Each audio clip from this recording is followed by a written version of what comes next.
nós estamos conversando um pouco sobre um momento muito importante do processo de formação do nosso texto sagrado, Antigo e Novo Testamento, que é aquele período que eu identifiquei com vocês aqui pela primeira vez como as páginas em branco que antigamente nós encontrávamos entre os livros do Antigo Testamento, o último livro do Antigo Testamento, o livro do profeta Malaquias, e o primeiro livro do Novo Testamento, que é o Evangelho de Mateus. Eu disse que as pessoas costumavam colocar algumas páginas em branco, e já tem 2 semanas, ou pelo menos 2 encontros, os nossos encontros são quinzenais, em que nós temos conversado um pouquinho sobre essas páginas em branco, que são identificadas, historicamente falando, como o período interbíblico, o período intertestamentário. E ele é chamado de interbíblico ou intertestamentário exatamente porque ele fica situado exatamente entre esses 2 testamentos, entre o Antigo Testamento, final do Antigo Testamento, com a profecia do último deles, Malaquias, e o início do Novo Testamento, que assim a gente identifica, que é marcado pelo início da profecia de João Batista. João Batista, o primeiro dos profetas desse novo momento, dessa nova era, ele vai marcar esse período importante da história do povo de Israel. Então, nós já estamos há pelo menos 2 encontros conversando a respeito desse momento. No último que eu estive aqui com vocês, eu falei com vocês um pouquinho sobre 2 capítulos importantes do livro do profeta Daniel, e eu já quero que você deixe a sua Bíblia aberta em Daniel. Daniel, ele vai ser a referência para nós pensarmos esse período interbíblico, para nós pensarmos esse período intertestamentário, exatamente porque foi Daniel a pessoa a quem Deus revelou de modo mais claro no Antigo Testamento como é que a história da humanidade se desenrolaria, como é que a história da humanidade se desenvolveria, particularmente a partir do período em que os gentios recebessem das mãos de Deus o poder e a autoridade de governar o mundo. Então, a gente já falou várias vezes, é sempre importante reforçar isso. As chaves do domínio mundial, pela primeira vez, foram colocadas nas mãos dos gentios a partir de Babilônia, a partir de Nabucodonosor. A gente sabe disso por causa dos registros de Daniel. De acordo com a revelação que Daniel teve, nesse instante em que Babilônia assume o poderio mundial, 4 poderes mundiais haveriam de assumir a condição de regência do mundo, e depois que o 4º assumisse o poder e efetivamente fosse destronado, então Daniel, nas revelações, nas visões que teve, ele vê um 5º reino, que é o reino de Jesus, que é o reino do Messias, que é o reino de Deus que vai ser estabelecido e que nunca mais será desfeito, que nunca mais se desfará. Então, a gente conversou sobre o capítulo 2, eu disse que o capítulo 2 e o capítulo 7 do livro de Daniel são capítulos importantes para entender isso. Capítulo 2 foi a visão, o sonho que Nabucodonosor teve e a definição desse sonho, a interpretação do sonho que Daniel traz. E eu disse para vocês que esse capítulo 2 é importante porque lá Deus apresentou, através da interpretação do sonho de Daniel, em relação àquilo que o Nabucodonosor havia visto, não é? Lá a gente percebe esses 4 reinos sendo apresentados, e a imagem da estátua é importante, e tem uma ênfase especial em relação a essa primeira visão que Deus permite que os seres humanos conheçam sobre a história da humanidade, sobre o governo dos gentios sobre o mundo. Essa primeira imagem mostra exatamente a glória desses reinos. Então, ouro, prata, bronze e ferro misturado com barro, fala de elementos que são preciosos, de elementos que têm o seu valor, mas é interessante que à medida que a visão é apresentada e que esses elementos, que são elementos valiosos, à medida que eles são descritos no sonho de Nabucodonosor e depois na interpretação que Daniel traz, ali nós percebemos exatamente como Deus apresenta cada um desses povos ou nações e fala sobre a glória de cada um deles. Então, o reino mais glorioso, mais extraordinário seria a cabeça, porque é de ouro. Depois nós teríamos um reino glorioso também, importante, que seria prata, não é? O peito de prata e os braços também, que é o reino da Média da Pérsia. Depois nós teríamos um outro reino que também seria importante, mas que teria menos resplendor, menos grandeza que os outros, que está vinculado ali ao ventre de bronze, que a gente vai conversar a respeito hoje, que foram os gregos. E depois tem um quarto reino, onde a gente vê ferro e ferro misturado com barro, que é um outro governo. A gente depois sabe disso por causa do Novo Testamento, e quando formos tratar do Novo, a gente vai conversar disso a respeito disso de uma forma mais clara, que é exatamente o Império Romano. Então, são 4 reinos, não é? 4 governos que haverão de anteceder o governo mundial, o governo de Jesus, o governo do Messias, o governo que vai durar para sempre. É importante a gente pensar isso, por quê? Porque no capítulo 2, a gente tem a glória de cada um desses reinos, então, do mais glorioso até o menos glorioso, a gente pode dizer assim. No capítulo 7, onde nós conversamos bastante no último encontro, eu falei com vocês a respeito das visões. Essas são visões que o próprio Daniel tem, é Deus novamente falando a ele a respeito desse governo mundial. E aí a gente viu que no capítulo 7, Daniel tem a visão de 4 animais, e cada um desses animais representa um desses reinos. E é interessante que esses animais vão sendo apresentados de acordo com a ferocidade de cada um deles. Então, tem um leão que vem com asas de águia, que fala desse primeiro reino esplendoroso, que foram os babilônios. Depois, a gente tem um urso. Tem um urso que vem com alguns ossos de costela na boca ali, que fala do poderio desse reino e da violência dele. Depois a gente tem um leopardo, que aparece na história, né? Uma terceira imagem, uma terceira visão que o Daniel tem. E depois a gente tem um ser, tem um monstro lá, que Daniel não é capaz de descrever, só sabe que a visão desse quarto ser, desse quarto animal, é uma visão assustadora. O que a gente percebe no capítulo 4, no capítulo 7, e por que a gente tem essa distinção? Por que a gente tem essa mudança? Se lá o rei viu uma estátua e viu materiais preciosos apresentando o poderio, a importância desses reinos, por que na visão de Daniel, se são os mesmos reinos que estão sendo apresentados, e são os mesmos reinos, o capítulo 7 vai mostrar isso, por que eles são apresentados agora a partir dessas visões assustadoras?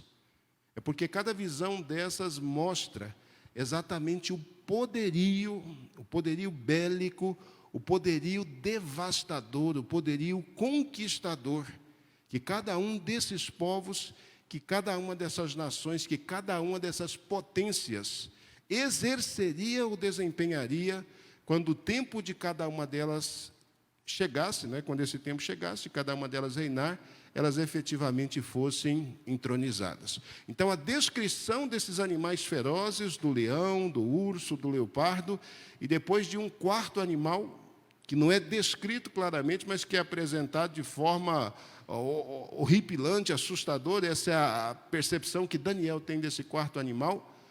A descrição desses animais do capítulo 7 já não fala mais da glória desses povos, desses governantes, dessas potências que vão reger ou vão governar o mundo, mas fala exatamente da ferocidade, fala exatamente dos estragos, fala exatamente dos males que cada um desses povos e nações haverão de causar quando elas exercerem o seu domínio, exercerem o seu governo.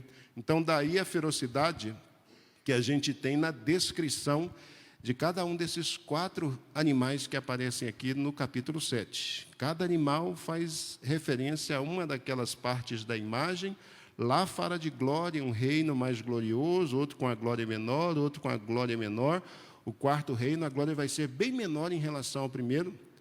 Agora, o capítulo 7 fala da ferocidade. Tem um reino que é feroz, mas o segundo vai ser bem mais feroz, o terceiro vai ser bem mais destruidor, e o quarto vai ser realmente o reino que vai causar espanto, que vai causar tragédias, que vai causar pavor no mundo. Essa é a descrição do capítulo 7 que a gente tem, mas da mesma forma que lá no capítulo 2, depois da imagem apresentada, uma pedra sem mãos é cortada e ela sai destruindo desde os pés até a cabeça e estabelece o reino.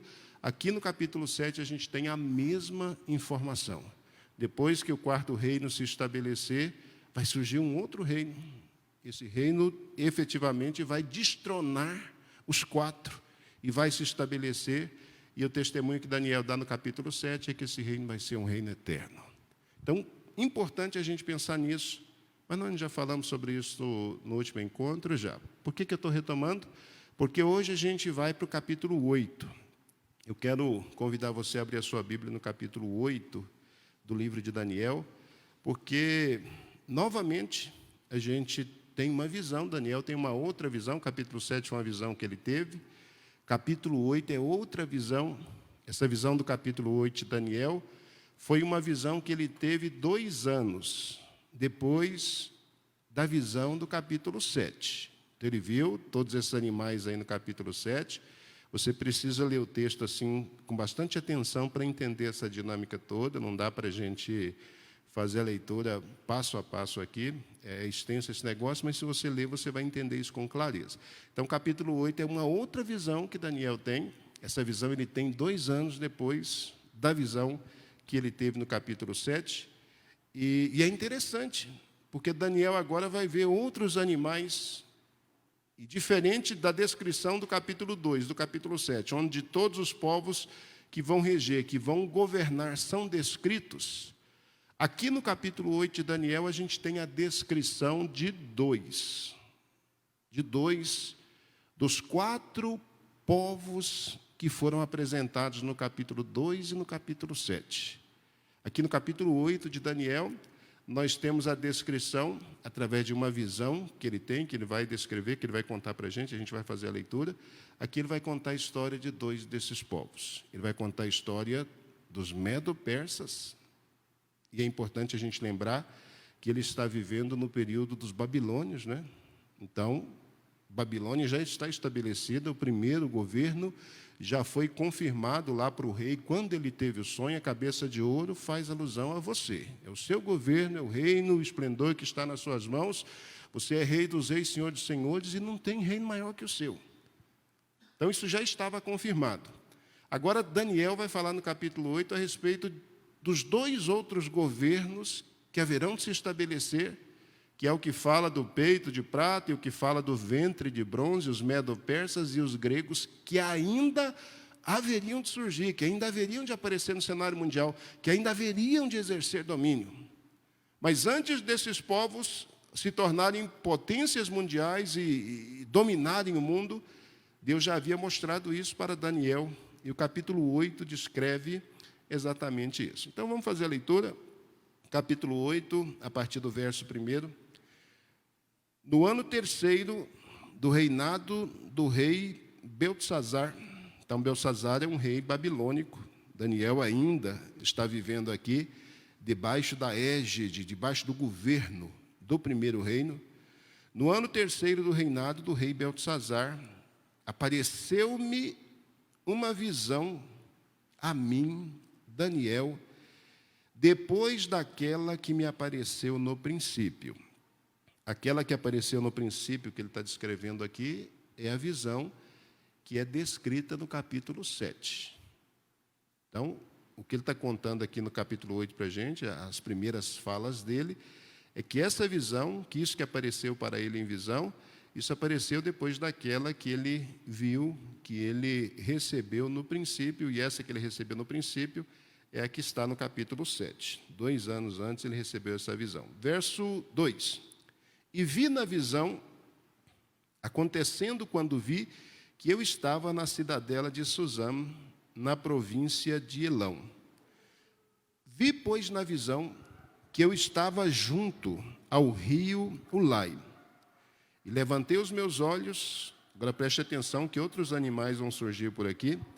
E levantei os meus olhos e vi, e eis que um carneiro estava diante do rio, no qual tinha 2 pontas, e as 2 pontas eram altas mas uma era mais alta que a outra, e a mais alta subiu por último. Vi que o carneiro dava marradas para o ocidente e para o norte e para o meio-dia, e nenhum dos animais podiam estar diante dele, nem havia quem pudesse livrar-se da sua mão, e fazia conforme a sua vontade e se engrandecia. Estando eu considerando, eis que um bode, primeiro a gente vê um carneiro que se levanta com duas pontas, uma maior do que a outra, a maior se levanta em segundo lugar, então essa é a visão que ele tem. Esse animal exerce domínio, não é? Para o ocidente, para o norte, para o meio-dia, ele pisoteia tudo que está ao seu redor, nenhum animal consegue resisti-lo, ninguém consegue se livrar das mãos dele, então isso é uma descrição desse primeiro animal.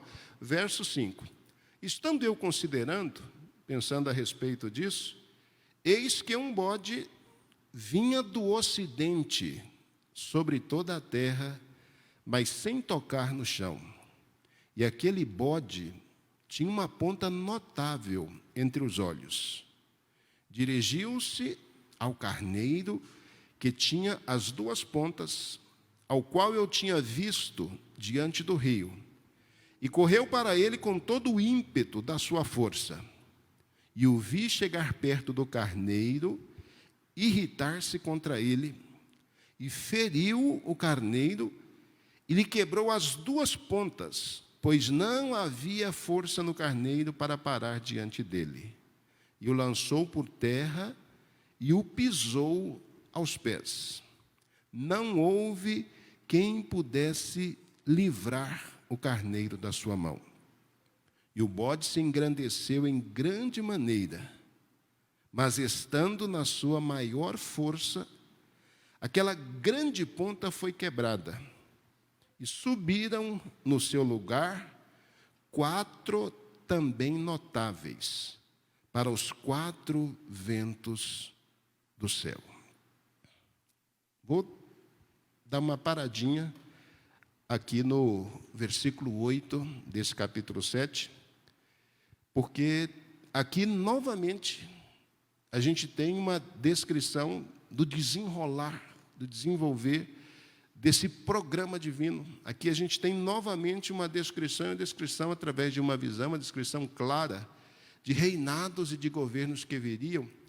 E vejam, primeiramente, não é, os animais que são apresentados aqui na visão. Enquanto que no capítulo 2 a gente tem uma imagem com metais preciosos, e no capítulo 7 a gente tem 4 animais que se destacam pela sua ferocidade. Aqui no capítulo 8 a gente tem 2 animais que aparecem, mas não são animais que se caracterizam por ferocidade. O carneiro e o bode, eles são animais que praticamente vivem com seres humanos, são criados pelos seres humanos, são animais em contato com os seres humanos. Então esses 2 animais aqui, eles não são animais que se destacam pela sua ferocidade. E esse já é um elemento importante para a gente pensar o capítulo 8. E esse elemento é importante por quê? Porque quando esses 2 animais aparecem aqui, a intenção, e a gente vai perceber isso com clareza à medida que formos lendo o capítulo 8, é mostrar que apesar do domínio que Deus vai conceder a essas 4 nações, esses 4 grandes povos que vão dominar o mundo, apesar de Deus dar a eles domínio sobre os povos, domínio sobre as nações, em relação ao povo de Deus, em relação a Israel, Deus vai preservar, Deus vai guardar, Deus vai proteger o seu povo. Deus vai impedir que esses povos, impedir que essas nações, eles causem a Israel, o povo de Deus, os mesmos danos que eles vão causar a outros povos, a outras nações, a outras civilizações. Esses animais aparecem aqui no capítulo 8, E o capítulo 8 agora já é um cenário onde Israel aparece. Israel já aparece aqui debaixo do domínio desses dois povos que são descritos por esses dois animais, pelo carneiro e pelo bode. Interessante perceber isso.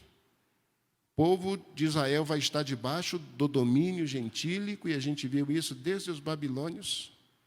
Mas há sempre uma promessa da parte de Deus de que, apesar desses povos serem povos ferozes, apesar desses povos serem povos que vão semear a destruição no mundo e que vão efetivamente estabelecer o seu governo, quando se trata de Israel, do povo de Deus, a relação que esses povos terão com o povo de Israel vai ser uma relação, eu vou usar essa expressão aqui, amistosa, em relação à maneira com que esses povos agiram contra as nações.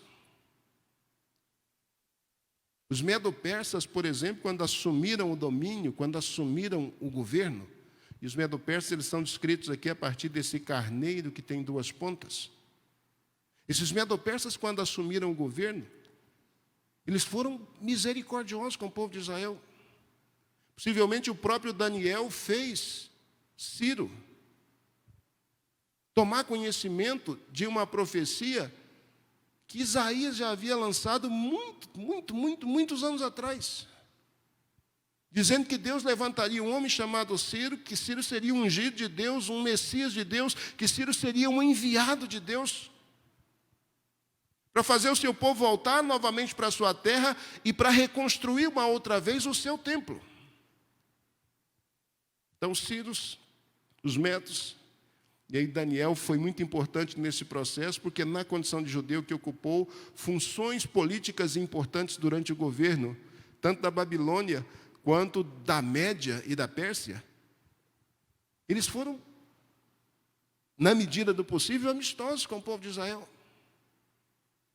Depois a gente vai ver o segundo governo, tem um reino que se levanta depois, que é o reino desse bode. O bode aparece com uma única ponta.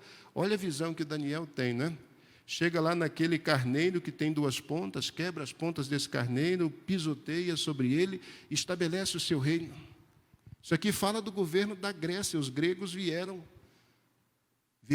do Ocidente, como está descrito aqui, de além do mar Mediterrâneo, para dominar o Oriente. Vieram como se fosse alguém que tivesse pisando no ar mesmo, detonando, arruinando, acabando com tudo que estava ao seu redor.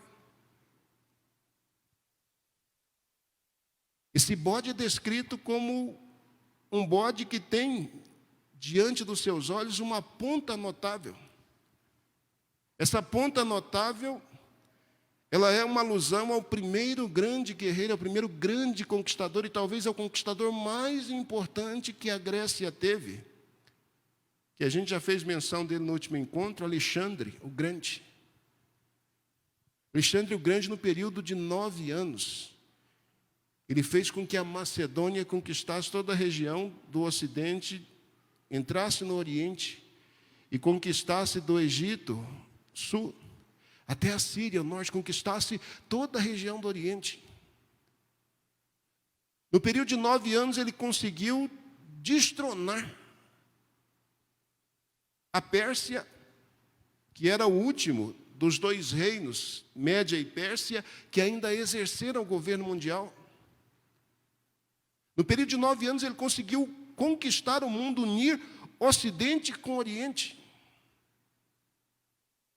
E é interessante que o período de governo dele, por isso que é apresentado aqui Daniel capítulo 8, versículo 5, dizendo que a ponta era uma ponta notável. Ele fez coisas extraordinárias. Ele teve conquistas, humanamente falando, indescritíveis. Alguém com o poderio bélico dele, alguém saindo de onde ele saiu, humanamente falando, não tinha condições de conquistar o que ele conquistou. A notabilidade de Alexandre o Grande está exatamente nisso. Num período extremamente curto de tempo, ele estabeleceu o domínio dos gregos sobre o mundo, o domínio da Grécia sobre o mundo. Agora o Daniel 8 diz que depois que ele faz isso, depois que ele conquista tudo, depois que ele pisoteia o carneiro, que tem lá as duas pontas, uma ponta é a Média, a outra ponta é a Pérsia, são as duas pontas. É dito que a ponta maior aparece por último, a Pérsia é a ponta maior. A Média começa dominando um tempo, depois a Pérsia é quem exerce o governo mundial. Depois que o bode, ele destrona efetivamente o carneiro, né, acaba com tudo aquilo e estabelece ali o domínio dos gregos. É dito então, versículo 8, que o bode, ele se engrandece em grande maneira. Então, é o cara, Alexandre o Grande, é rei dos reis, senhor dos senhores, o mundo, o ocidente e o oriente, pela primeira vez se encontram e pela primeira vez se unem debaixo de um governo ocidental, debaixo do governo de Alexandre.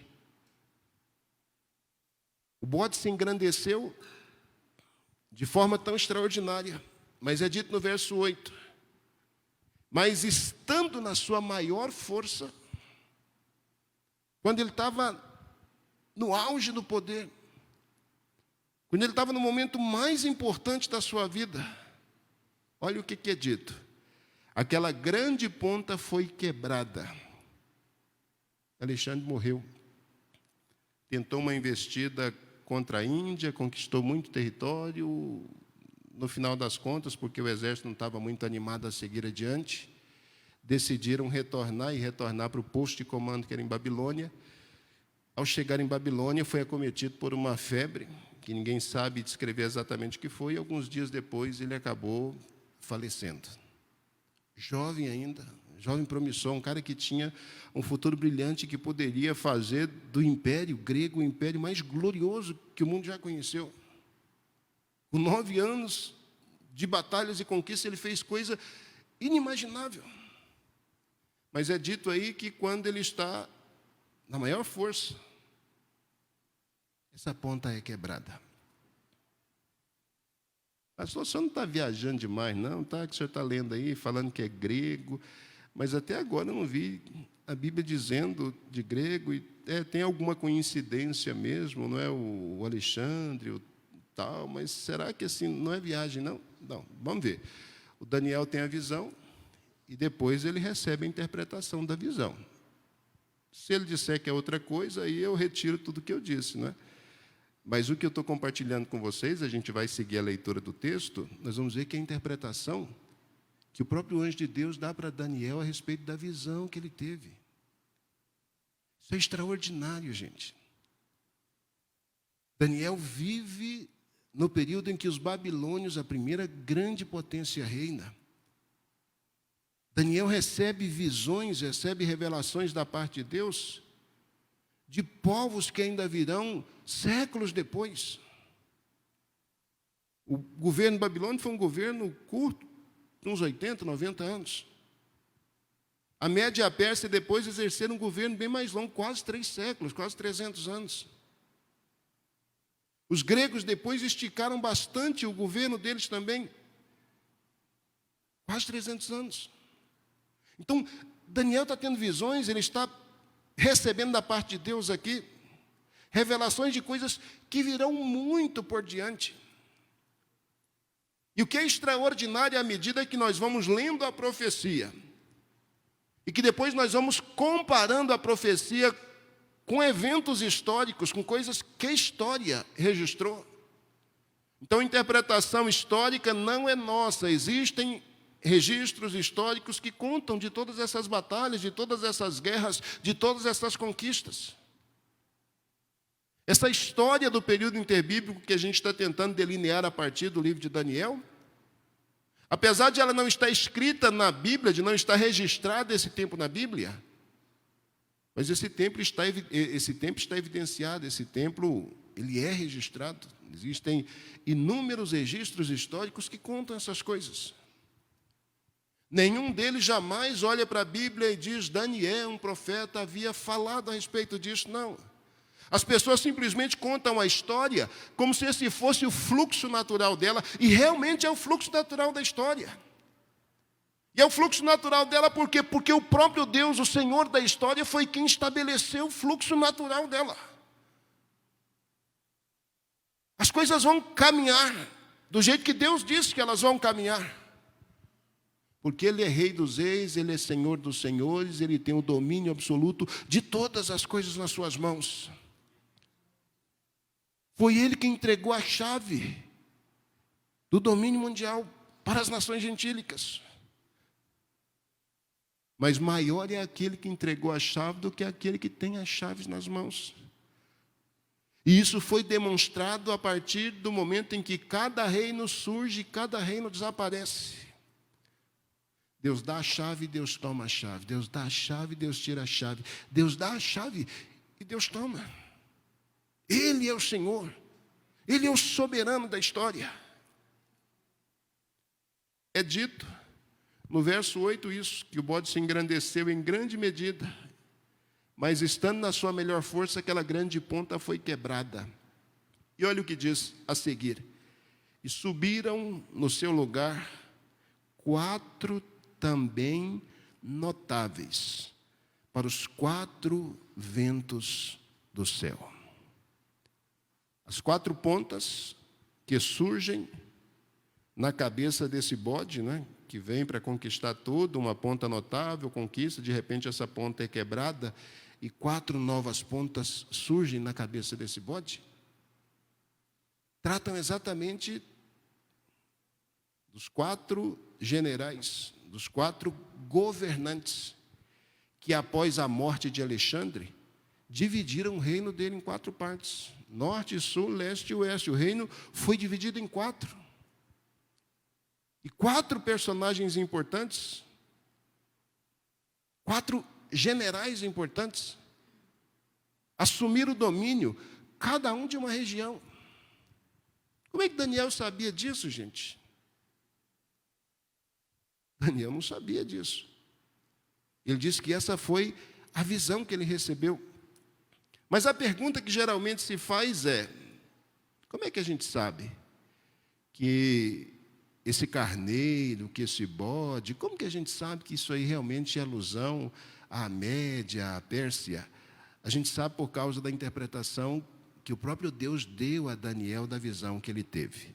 Vamos saltar alguns versículos e vamos só ouvir o que o anjo do Senhor diz para Daniel, né, dando a ele a interpretação da revelação que ele teve. Vai lá para o verso 20. Verso 20 do capítulo 8. Versículo 20, nós estamos no capítulo 8 do livro de Daniel. Olha o que é dito aí. Ó. Vamos antes. Vamos para o... Deixa eu ver... vamos começar lá no versículo 18, só para a gente perceber que aqui é a interpretação que é dada. Verso 18. Estando ele falando comigo, está lá no processo da visão ainda, caí com o meu rosto em terra adormecido. Ele, pois, me tocou e me fez estar em pé. E disse: eis que farei saber o que há de acontecer no último tempo da ira. Importante isso. Vou fazer você entender, você saber o que vai acontecer no último tempo da ira. Há um tempo em que o juízo de Deus, o dia do Senhor, a ira, o momento do estabelecimento do juízo vai acontecer. E o que é descrito aqui é o passo a passo antes que esse dia de juízo se estabeleça. Porque após o juízo, o reino de Deus vai ser estabelecido e vai ser estabelecido de uma vez por todas. Então é dito aí, eu vou te contar o que vai acontecer no futuro, no último tempo. Porque ela se exercerá no determinado tempo do fim. As nações têm controle. Deus tem o domínio sobre todas as coisas. As coisas vão acontecer no tempo que Ele determinou. As coisas vão ocorrer exatamente no tempo, no momento, na hora em que Ele estabeleceu. E agora sim, agora é dito no verso 20. Aquele carneiro que viste com 2 pontas são os reis da Média e da Pérsia. Então não fui eu que inventei isso. Foi o anjo que diz para Daniel, no carneiro que você viu com duas pontas, são os reis da Média e da Pérsia. Agora, olha que coisa linda isso aqui, ó. Mas o bode peludo é o rei da Grécia. Se a gente pensar que Israel está vivendo lá de cá do mundo, né, no Oriente, lá de cá do Mediterrâneo, e que o contato dele é com esses povos, Egito ao sul, Síria ao norte, povos ali do Extremo Oriente. Quando é que esse povo, ou que o próprio Daniel, ouviu falar de Grécia? Onde? Alguém podia imaginar algum dia que a Grécia, que um pedacinho de chão do lado de lá do Mediterrâneo, que geograficamente falando era insignificante. Onde é que Daniel arrumou esse negócio?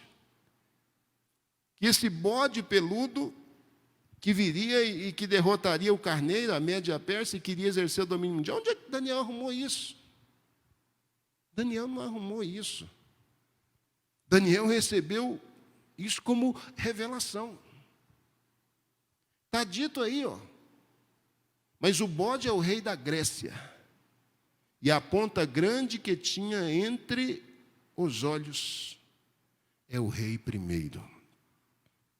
Então, quando eu disse que Alexandre é esse cara importante, que sai detonando tudo e que estabelece o reino, eu não estou dizendo isso inventando, não, está aqui. Não, pastor, mas não está escrito aí que foi Alexandre.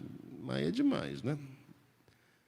Isaías falou do Ciro, todo mundo escandalizou e até hoje fica dizendo, alguém inseriu isso aí lá no livro de Isaías para dizer que o cara chamava Ciro porque falou isso 150, 200 anos antes do cara nascer. Como que ele ia adivinhar um negócio desse? Aí, verso 22. E o ter sido quebrada, levantando-se 4 em lugar dela, significa que 4 reinos se levantarão da mesma nação, mas não com a força dela. Aí, Alexandre morreu, o reino foi dividido em 4. Egito e Palestina ficou com Ptolomeu, Síria e região ficou com Seleuco, Macedônia e Grécia com Cassandro, Anatólia e Trácia ficaram com Lisímaco. Os 4 grandes generais. Nenhum desses reinos aqui, depois que a Grécia foi dividida em 4, nenhum foi tão importante. O reino se dividiu em 4. Verso 23 continua, mas no fim do seu reinado, quando os prevaricadores acabarem, se levantará um rei feroz de cara, e será entendido em adivinhações, e o verso 24 por diante começa a descrever um novo reino, um novo reinado, depois da queda da Grécia, que para nós não vem ao caso aqui no momento. E não vem ao caso por quê? Porque quando a gente pensa, depois, quando entrarmos no Novo Testamento, eu volto e converso com vocês um pouquinho sobre esse 4 reino, 4º reino, que é Roma. Mas para nós interessa a Grécia. E se você ainda tiver alguma dúvida sobre Grécia, talvez esteja só no capítulo 9, Grécia, leia depois o capítulo 11. Capítulo 11, Daniel vai receber uma visão de novo, e novamente a Grécia aparece ali. A Média e a Pérsia, depois a Grécia é descrita ali novamente no capítulo 11. Então, Grécia aqui é importante para a gente, e é importante por quê? Porque a maior parte do período interbíblico, a maior parte desse tempo que a gente chama de interbíblico, ele acontece debaixo do governo da Grécia. Dos primeiros anos com Alexandre o Grande, e depois o restante do tempo, debaixo do poderio do governo desses 4 generais e depois de seus descendentes. O período em que a Grécia ela desempenhou o seu domínio foi do ano 332 a.C. até o ano 63 a.C. Então, de 332 a 63 a.C., a gente tem um período de 269 anos, quase 270, quase 300 anos, em que o poderio grego dominou o Ocidente e dominou o Oriente. É nesse período de quase 300 anos é que a gente vai observar, por exemplo, a continuidade da história dos judeus. Como os judeus eles viviam na Palestina, eles ficaram, num primeiro momento, debaixo do governo de uma família chamada da família dos Ptolomeus, a família ptolemaica. É uma expressão estranha, mas para falar dos Ptolomeus. Ptolomeu foi o primeiro grande general, ele ficou responsável pela Síria. A Síria ficava ao norte de Israel e responsável por toda a Palestina. Então, por bastante tempo, enquanto os Ptolomeus eles dominaram essa região, a região da Síria e a região da Palestina, enquanto eles exerceram o domínio por aí, Israel viveu numa situação mais ou menos confortável. Então, eles deixaram o povo quieto lá, cuidando das suas vidas. E aí a gente tem que lembrar todo aquele contexto pós-cativeiro babilônico, voltaram, reconstruíram Jerusalém, reconstruíram o templo, está todo mundo tentando levar a vida.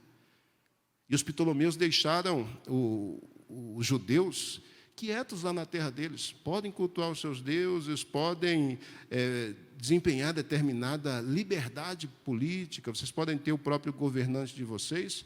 Vão tocando a vidinha de vocês aí. Vocês são uma cidade ou um governo praticamente emancipado, mas não vai muito longe nisso, não. Durou um bom tempo, 323 até 199, então é um tempo longo, por mais de 100 anos. O povo de Israel viveu numa situação de relativa paz, de relativa tranquilidade. Foi um tempo importante para eles. E foi um tempo importante por quê? Esses primeiros 100 anos aí, desse período que a gente está chamando de interbíblico. Porque esse foi o tempo em que os judeus agora começaram a juntar os seus textos sagrados. O Antigo Testamento nos moldes, na condição que nós o temos hoje, com esses livros organizados do jeito que estão, esses que são considerados aí textos sagrados, isso é resultado do trabalho dessas pessoas que vão viver nesse período interbíblico, intertestamentário. Particularmente nesses primeiros 100 e poucos anos em que eles vão ter relativa paz debaixo do governo grego. Um evento importante que vai acontecer, por exemplo, em 275 a.C., é a tradução pela primeira vez na história do texto sagrado do Antigo Testamento. O texto agora já está organizado, o texto já está nos moldes que a gente o conhece hoje, com esses livros que são reconhecidos aí como palavra de Deus.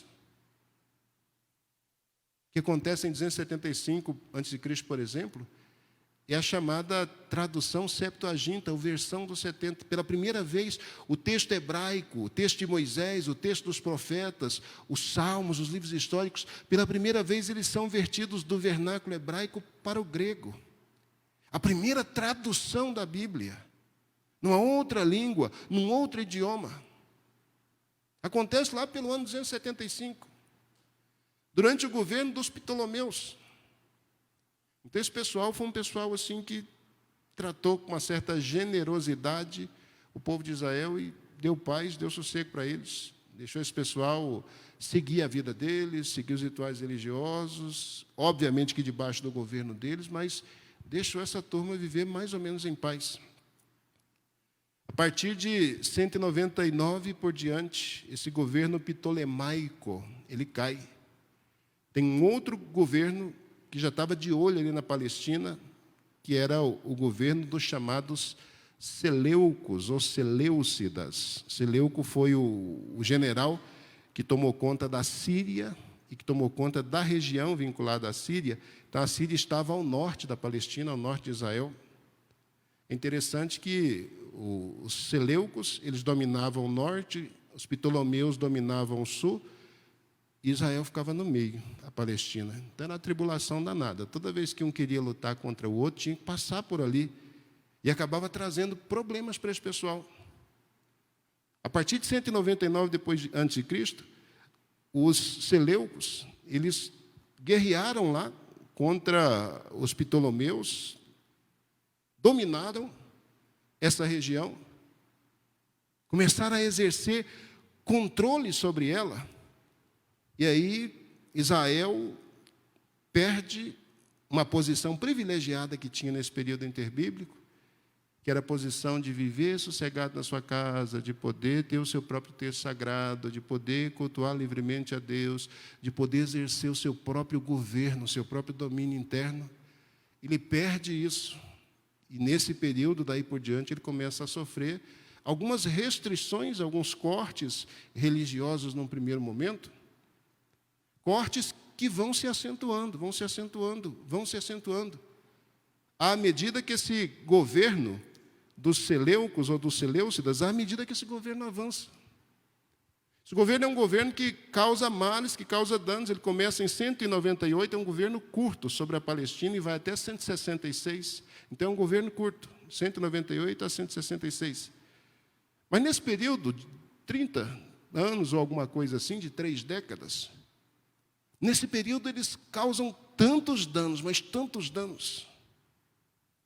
E esse é o tempo que vai surgir um personagem que, mesmo que a gente não conheça muito de período intertestamentário, que mesmo que a gente não conheça muito de história, alguém alguma vez já ouviu falar de Antíoco Epifânio? Alguém alguma vez já ouviu falar sobre isso? Antíoco Epifânio, um cara que num determinado momento conquistou Jerusalém, um cara que num determinado momento profanou o templo, a casa de Deus, um cara que sacrificou animais, sacrificou porcos no altar, no santuário, onde se sacrificava ofertas ao Senhor, com o propósito, com a finalidade de profaná-lo. E o Antíoco realmente fez isso. Uns 20 anos depois que o pai dele conquistou e que começou essa política de retaliação, Antíoco se levantou e se levantou na condição de um inimigo implacável do povo de Israel.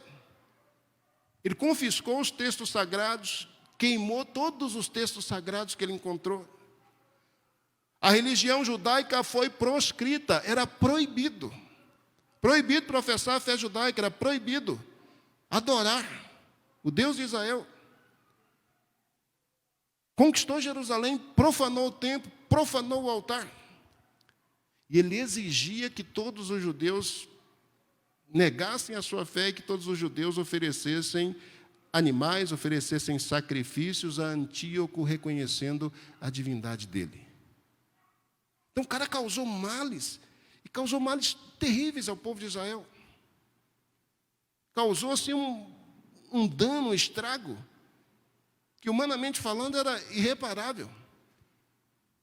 Israel, nesse período, que a gente chama de período interbíblico, teve um momento bom, um momento de organizar a fé, um momento de organizar os textos sagrados, um momento de organizar a Bíblia, um momento de organizar a religião, um momento de se organizar enquanto identidade, enquanto povo.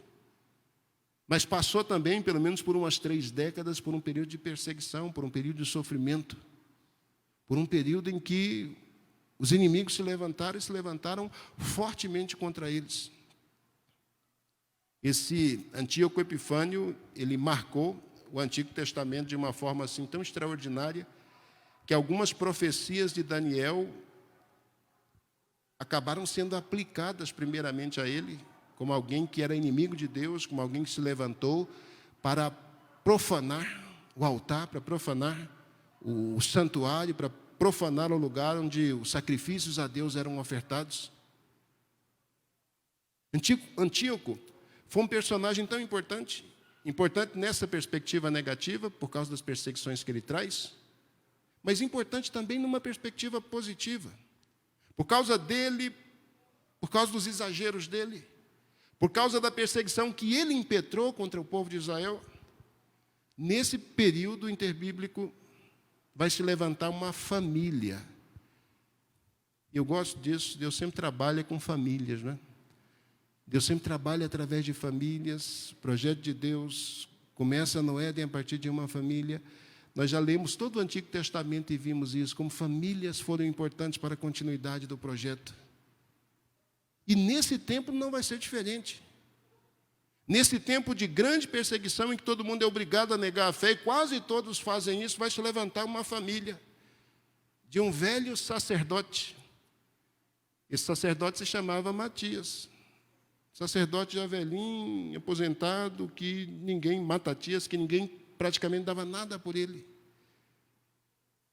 Velhinho, quando ficou sabendo que a religião estava proscrita na cidade, ele sai da onde vive e se isola junto com a família dele, com um grupo, porque eles querem continuar adorando, servindo a Deus. Acabam formando uma cidade no lugar onde eles se exilam. E quando Antíoco fica sabendo disso, que tem um grupo de judeus que está isolado e que continua professando a fé, ele manda lá um exército, um pequeno exército com um representante. O representante chega para falar com o responsável, o governante da cidade ali, que é o Matatias, que é esse sacerdote velhinho, e diz: olha, nós viemos aqui dar uma chance para vocês. Trouxe o altar, os sacrifícios estão aqui, todo mundo tem que negar a fé, oferecer sacrifícios a Antíoco Epifânio, senão vocês vão ser presos e vão ser mortos.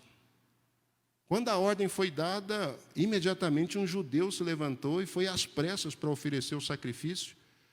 O Matatias, ele ficou tão furioso que ele pegou aquele judeu lá pelo colarinho e matou aquele cara. Matou aquele judeu. Disse lá para o general, para o cara que havia sido o enviado para aquele momento, que eles não iriam adorar.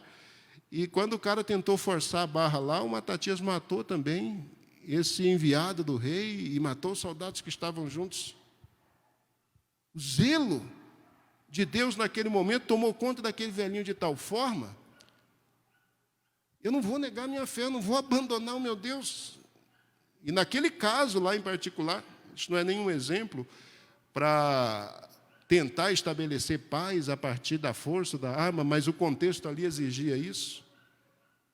Naquele momento, através dessa atitude de Matatias, os filhos dele, primeiro Judas, que não era o mais velho, mas era aquele que tinha sangue nos olhos como pai, ele assumiu o compromisso de formar ali um exército e começar uma batalha contra o Antíoco Epifânio.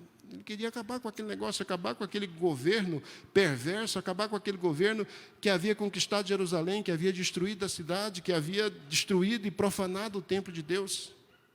Esse rapaz, esse filho, que era um dos filhos mais jovens desse sacerdote Matatias, ele forma um exército. E aí, de novo, o milagre acontece. Em alguns anos, poucos anos, com um exército assim, formado a ferro e fogo, ele começa a fazer uma série de conquistas importantes, conquistar lugares estratégicos. E 3 anos depois que o Antíoco Epifânio foi em Jerusalém e saqueou a cidade, saqueou o templo e profanou o altar, 3 anos depois. Ele fez isso em 25 de dezembro de 166, o Antíoco. Em 25 de dezembro de 163, 3 anos depois, no mesmo dia, Judas com seu exército entrou na cidade, libertou Jerusalém. Judas com seu exército retomou o templo, santificou o templo. Judas com seu exército destruiu aquele altar que havia sido profanado, colocou as pedras dele lá num determinado local, reconstruiu o altar. Judas novamente ofereceu sacrifícios a Deus naquele altar, consagrando ele uma outra vez, 3 anos depois. Isso foi tão extraordinário que uma festa que Jesus comemorava, o pastor inclusive comentou no último domingo, quando ele falou da luz, e trouxe uma excelente palavra a respeito disso, né? E fez menção de Jesus no templo e das luzes que eram acesas ali ao redor do templo. Talvez a gente não saiba disso, mas esse cuidado em acender essas luzes tem a ver com esse momento, 25 de dezembro de 163 a.C., quando o Judas Macabeu, era um sobrenome que era dado lá para esse indivíduo, para essa família, quando ele conquistou Jerusalém, reconstruiu, reedificou e reconsagrou novamente o altar ao Senhor. Nesse dia ele ordenou que fossem colocadas lâmpadas, nesse dia em volta do templo, que as lâmpadas fossem acesas para mostrar que aquele momento era um momento importante para a nação e que dali por diante o nome de Deus seria glorificado uma outra vez. E as más línguas dizem, se isso é verdade ou não, a gente não sabe. Mas dizem que aquelas lâmpadas que foram acesas naquele dia, elas permaneceram de forma extraordinária, por um milagre, elas permaneceram acesas por 8 dias. E desse dia por diante, todos os anos, essa festa é chamada no hebraico de Hanukkah, essa é festa das luzes. Desde esse dia, todos os anos, em determinado período do ano, os judeus comemoram essa festa das luzes. Jesus comemorou isso lá no seu tempo, na sua época, ela já era comemorada na época de Jesus há muito tempo, e até hoje essa festa é comemorada graças a esse rapaz. E como que a gente sabe dessas coisas, pastor? Não está escrito nada disso aqui no livro do Daniel, aqui só está escrito que os gregos dominaram. A gente sabe disso porque nesse período grego, esses indivíduos surgiram e a gente tem pelo menos um registro histórico que conta em detalhes esses elementos que eu estou compartilhando brevemente com vocês.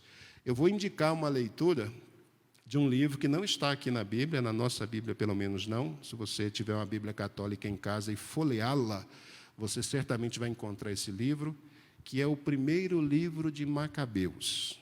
Anota isso aí na sua agenda, primeiro livro de Macabeus, porque isso é uma leitura obrigatória para você entender o período interbíblico. Na tradição católica, esse livro é chamado de deuterocanônico, ele é reconhecido pela Igreja Católica como um segundo cânon, como um livro que está em pé de igualdade com a Escritura, mas os judeus nunca o reconheceram nessa condição. Eles assumem que foi um livro que contou um momento da história importante de pelo menos uns 40 anos da história do povo de Israel, nesse tempo que eu estou compartilhando com vocês. Então, eu recomendo a leitura, façam a leitura do primeiro livro de Macabeus. É um livro com 14 capítulos, não é um livro assim muito extenso, mas é um livro que conta em detalhes essa história que eu estou compartilhando aqui com vocês, que mostra em detalhes quem foi esse Antíoco, o que é que ele fez, o que é que esse velhinho fez, o que é que os filhos dele fizeram. Mas o que é extraordinário em relação a isso é que, depois que o templo foi retomado e depois que o altar foi restaurado, por um período de mais de 100 anos, Israel se tornou um povo livre. Quem dominava, quem governava, quem era regente, quem era senhor daquelas terras, foram os descendentes desse velhinho. Por mais de 100 anos, eles exerceram o poder, eles exerceram o domínio. Eles não eram dominantes do mundo, o mundo era dominado ainda pelos gregos lá fora, mas lá na região deles, lá na terra deles, quem mandava, quem governava, quem dominava, eram eles. Esse período de mais de 100 anos, ele vai encerrar quando, em 63, o governo romano domina a Grécia, domina tudo, e aí o próprio Estado judaico ele passa a se tornar província de Roma também. Mas eu vou parar por aqui, o tempo não dá mais.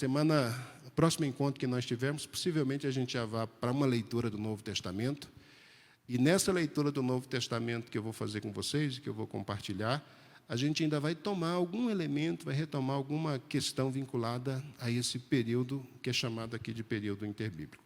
Então, eu parei aqui na Grécia, o terceiro governo, porque esse período é o período que tem a ver com esse tempo que os judeus ficaram, desde que o último profeta falou até que o primeiro profeta, João Batista, apareceu anunciando a voz profética, a palavra do Senhor.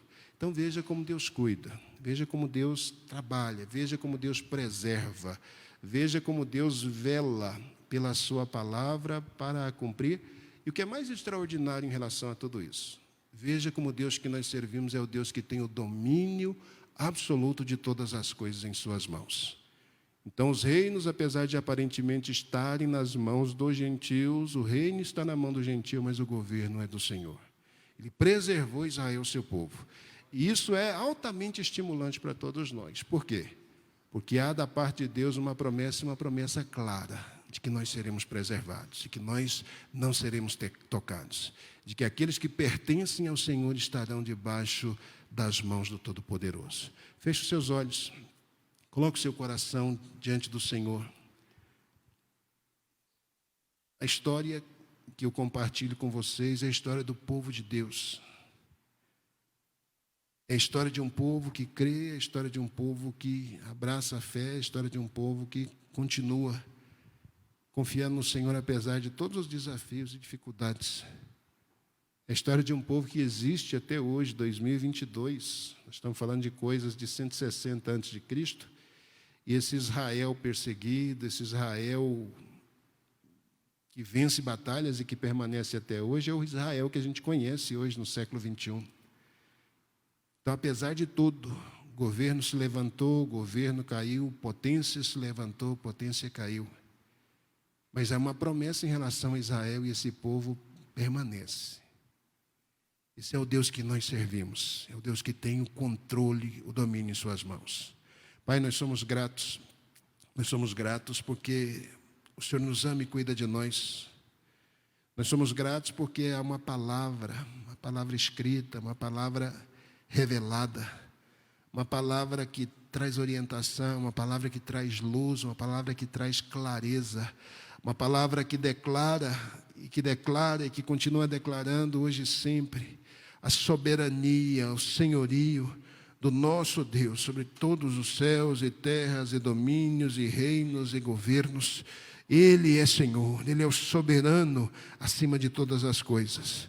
Nós somos gratos, Senhor, nós somos gratos, Salvador, porque o Senhor é bom e porque a sua misericórdia tem permanecido sobre as nossas vidas. Continua nos fortalecendo, continua nos ajudando, continua nos agraciando com o favor e a misericórdia. Que nós permaneçamos fiéis a Ti, Senhor. Que nós permaneçamos na Tua presença, na expectativa. Que aquele que preservou e sustentou Israel e que até hoje a sustenta, é aquele que tem nos preservado e que haverá de nos preservar até aquele dia. Louvado seja o Teu nome pela bondade e misericórdia. Em nome de Jesus.